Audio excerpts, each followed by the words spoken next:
I'm thinking of other creator beings that are also working on turning into light. Yes. I think her name is Michelle Mullet? Mullet, yeah, Mullet. How, is that she's not doing the same thing Joe and I are doing, is she? No. And she's not ascending, she's not going to leave this earth anytime soon. But the ascension, what people do not understand is the ascension is a slow process, not a quick process. It's not like snap your fingers and you're going right now and it's going to happen. The the fourth dimensional energy started to come onto your planet in 2012 at the end. And this is 2020. So it's been going for 7 years and a little bit. It's going to take a lot more fourth dimensional energy for most of the world to reach that level. You said 2039, somewhere around there. That might be about the time when there's enough energy, fourth dimensional energy, for a lot of people to ascend. So at that time, she could go at the same time as her husband and her son. Yeah. In that Yes. event, they can go together. Yes. But in normal, just ascending as Yes. individuals, Many it's people, not. I have to tell you, listen carefully. There is a lot of people out there that are um, just not right. They just don't understand it properly.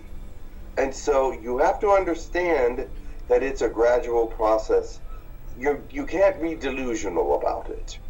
You have to be fully in full understanding of it. And a lot of people aren't.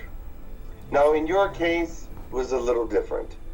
So you you had all the right thought processes and actions, but it just couldn't happen because of the eighth and ninth dimensionals.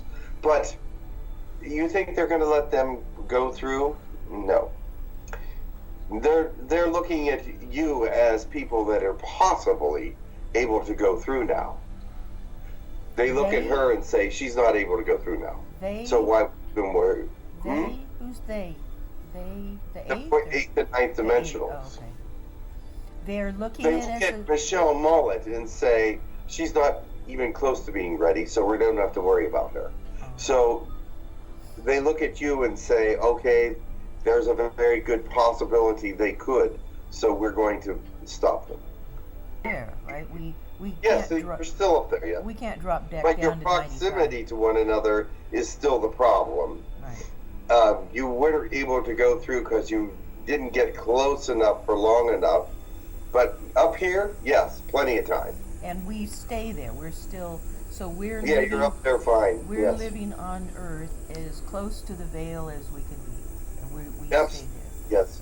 there. And so doesn't that make our consciousness higher than normal people because we're It, always does there? it does it feel that way to you?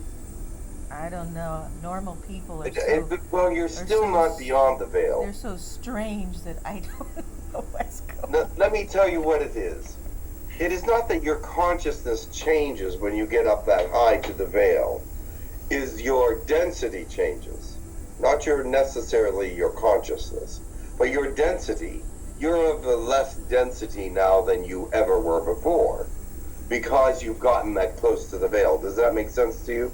And But your consciousness has not really changed because you're still in the third dimension below the veil. Below the veil, you're still in this dimension. density But would affect our physical body, correct? a little So, bit, so yes. there must be things in our body being affected by this lack of density. Would Yes. one of those things be our digestive system? Is I that will look and see. might be But causing I these try to strange fix things? everything according to your density that I could. But you are in a very strange place. You have a less density in the third dimension. So, yes, you probably will be a little off. But I will try I to was just fix it wondering as much as if possible. maybe that is one of the problems of and Joe's having the same